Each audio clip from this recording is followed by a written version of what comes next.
நேயர்கள் அனைவருக்கும் என்னுடைய வணக்கத்தை தெரிவித்துக் கொள்கிறேன். வளர்ச்சியை தரும் வாராகி அம்மன், அதாவது வாராகிய பத்தி சொல்லுங்க அப்படின்னு சொல்லியிருந்தாங்க. இந்த வாராகி அம்மனை கும்பிட்டாங்க, அதாவது வணங்கினால் மிகப்பெரிய பலன்கள் இருக்கு அப்படின்னு சாஸ்திரத்துல சொல்றாங்க.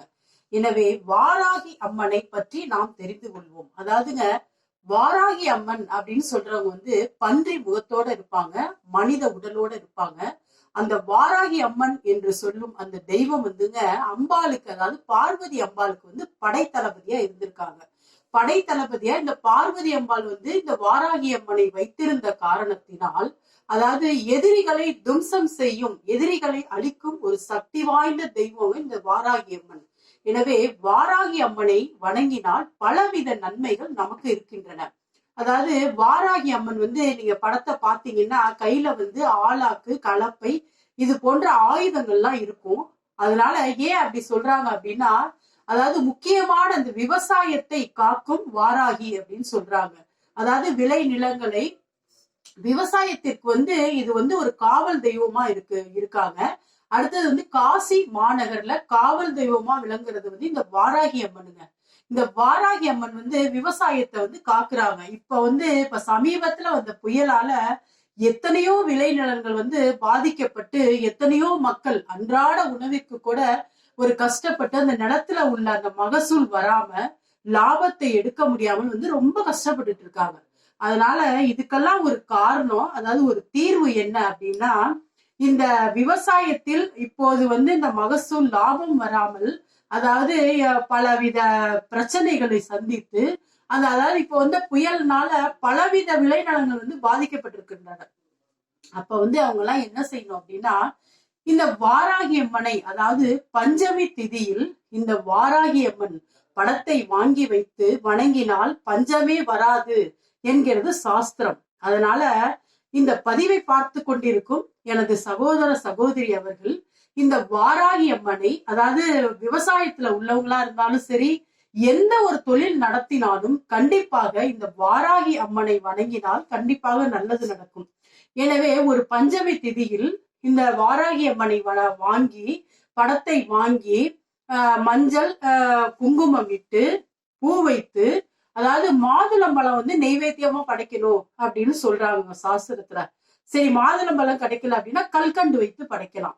இப்படி வைத்து இந்த படைச்சிட்டு வந்தாங்கன்னா இந்த விவசாயிகளுக்கு கண்டிப்பா ஒரு நல்ல தீர்வு கண்டிப்பா கிடைக்கும். ஏன்னா அவங்க தொழிலுக்காகவே ஒரு, அதாவது எதிரிகளை அழிக்கும், கடன் தொல்லை தீரும், அதாவது நினைத்த காரியம் நடக்கும், வெற்றி உண்டாகும், இது போன்ற பல நன்மைகள் இந்த வாராகி அம்மனை வணங்கினால் கிடைக்கும் அப்படின்னு சொல்றாங்க. எனவே இந்த விவசாயிகள் கண்டிப்பா இந்த வாராகி அம்மனை கண்டிப்பாக வணங்கினால் பலவித நன்மைகள் கண்டிப்பா கிடைக்கும். அடுத்தது கடன் வாங்கிட்டோம், நம்ம என்ன பண்றது? கடன் நம்ம தேவைக்காக தான் வாங்கணும், அந்த கடனை கண்டிப்பா நம்ம கொடுத்துடணும். ஆனா அந்த கடனை ஒரு அடைக்க முடியாத சூழ்நிலை, அதாவது எவ்வளவோ செலவு பண்ணுவோம், வரவு வந்துகிட்டே இருக்கும், எத்தனையோ செலவு பண்ணுவோம், ஆனா அந்த வாங்கின கடனை நம்மளால கொடுக்க முடியாது. மனசுக்கு ரொம்ப கஷ்டமா இருக்கும், இந்த கடனை கொடுக்க முடியலையே, அவங்க நம்மளை பத்தி என்ன நினைப்பாங்க அப்படின்னு. ஆனா அது போன்ற அந்த ஒரு சூழ்நிலையில இருக்கிறவங்க இந்த வாராகி அம்மனை வணங்கினால் கண்டிப்பாக கடன் தொல்லை தீரும். அதாவது கடன் கொடுக்க வேண்டிய ஒரு சூழ்நிலை உருவாக்கி அதற்கேற்ற வரவு அந்த கடனை அடைத்து விடுவீர்கள் என்கிறது இந்த சாஸ்திரங்க. அடுத்தது உங்களுக்கு அதாவது வாழ்க்கையில, யார் வாழ்க்கையில எப்படிப்பட்ட எதிரிகளாக இருந்தாலும் அந்த எதிரிகளை அழிக்கக்கூடிய ஒரு மிகப்பெரிய சக்தி, அதாவது மூவுலகிலும் இந்த வாராகியை, அதாவது இந்த வாராகியை அடிச்சுக்க ஆள் இல்லை அப்படின்னு சொல்றாங்க. உலகிலும் எதிர்க்க இந்த வாராகி அம்மனை தவிர வேற யாரும் இல்லை. எனவே இந்த வாராகி அம்மனுக்கு உலகிலும் எந்த ஒரு எதிர்ப்பும் இல்லாமல் அந்த அம்மாவை எதிர்க்கிறதுக்கு ஆளே இல்லையாங்க. அது மாதிரி ஒரு சாஸ்திரத்துல ஒரு அருமையான ஒரு தெய்வத்தை நமக்கு கொடுத்திருக்காங்க, நமக்கு வழி காட்டியிருக்காங்க. நம்ம முன்னோர்கள் அந்த வாராகி அம்மனை வணங்கியிருக்காங்க. அதனாலதான் பாருங்க, தஞ்சாவூர் பெரிய கோயில்ல பிரகதீஸ்வரர் ஆலயம் என்று சொல்லக்கூடிய, அதாவது நெற்களஞ்சியம் உள்ள அந்த தஞ்சாவூர் பெரிய கோயில்ல பாத்தீங்கன்னா அந்த, அதாவது தனி சன்னதி, வாராகி அம்மனுக்குன்னு தனி சன்னதி வச்சிருக்காங்க. கண்டிப்பா நீங்க தஞ்சாவூர் பெரிய கோயில் போனீங்கன்னா, இந்த பிரகதீஸ்வரர் ஆலயத்திற்கு போனீங்கன்னா அந்த வாராகி அம்மனை வந்து கண்டிப்பா வணங்கிட்டு வாங்க.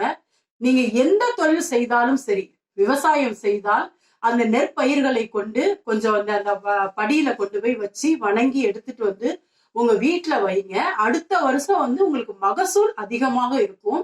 நீங்க ஒரு மளிகை கடை வச்சிருந்தீங்கன்னா ஒரு உப்பு மஞ்சள் வாங்கி கொண்டு போய் அங்க வச்சு அவங்க அந்த வாராகி அம்மன் பாதத்துல வச்சு நீங்க வாங்கிட்டு வந்தீங்கன்னா கண்டிப்பா உங்களோட மளிகை கடை வந்து ஒரு பெரிய லெவல்ல ஒரு லாபத்தை கொடுக்கக்கூடிய ஒரு நிறுவனமாக, பெரிய நிறுவனமாக அமையும். அது மட்டும் இல்லாமல் கடன் இருக்கா, இது மாதிரி ஒரு 10 ரூபாயை கொண்டு போய் அந்த அம்மா காலடியில வச்சுட்டு எனக்கு நிறைய பணம் வரணும், நான் கடன் எல்லாம் கொடுத்துடணும், யாரும் என்ன எதுவும் சொல்லிடக்கூடாது, அதனால எனக்கு இனிமே நான் கடன் வாங்கக்கூடிய ஒரு சூழ்நிலையை வந்து என்னோட வாழ்க்கையில ஏற்படுத்தாதம்மா அப்படின்னு சொல்லிட்டு நீங்க வேண்டிக்கிட்டு வாங்க. கண்டிப்பா உங்களோட கடன் வந்து அடையும். அடுத்தது மனசுல, அதாவது ஒவ்வொருத்தருக்கும், மனிதனாக பிறந்த ஒவ்வொருத்தருக்கும் வாழ்க்கையில் எத்தனையோ வித பயங்கள் இருக்கின்றன.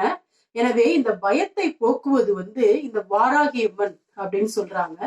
அங்க போய் வேண்டிக்கிட்டீங்கன்னா உங்க மனசுல எந்த வித பயம் இருந்தாலும் கண்டிப்பாக அகன்றுவிடும். அடுத்தது வந்துங்க, அதாவது எதிரி இருக்காங்க, இந்த மாதிரி ரொம்ப நாளா அந்த எதிரி இருக்காங்க, ஒண்ணுமே என்னால பண்ண முடியல, அதாவது நியாயமான முறையில் உண்மையாகவே நீங்கள் ஒரு நல்ல முறையில் நடந்திருந்து அவர்கள் எதிரியாக இருந்தால், எதிரி இருக்காங்க என்னால ஒண்ணுமே பண்ண முடியல, அதனால அந்த எதிரியை வந்து என்கிட்ட எந்தவித பிரச்சனையும் இல்லாம பாத்துக்குங்க அப்படின்னு நீங்க வேண்டிக்கிட்டு வந்தீங்கன்னா கண்டிப்பாக அந்த எதிரி உங்கள்கிட்ட வந்து எந்த பிரச்சனையும் பண்ண மாட்டாங்க.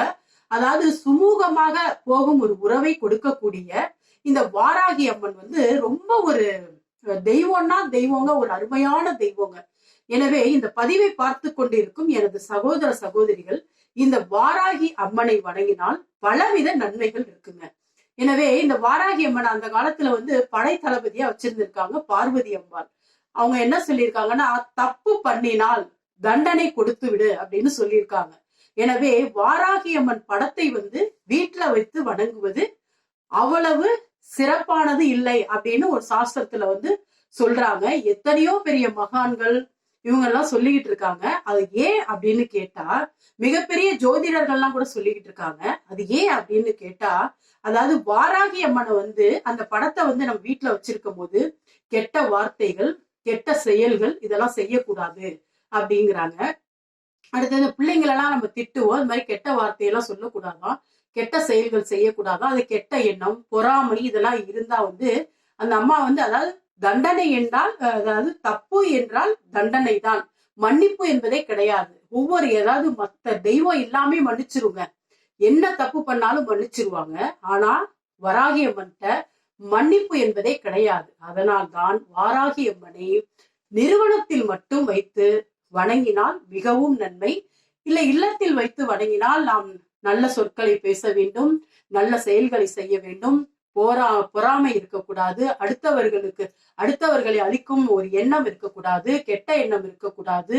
இது போன்ற ஒரு கெட்ட ஒரு எண்ணங்கள் இருந்தால் அது கண்டிப்பாக வந்து அவர்களை பாதிக்கும் என்று இந்த சாஸ்திரத்துல வந்து சொல்றாங்க. எனவே வாராகி அம்மனை வணங்கி பலவித ஒரு நன்மைகளையும் அடைந்து எல்லோரும் சகலவித சௌபாக்கியங்களையும் பெற்று வாழ வேண்டும் என்று வார்த்தை கேட்டுக்கொள்கிறேன்.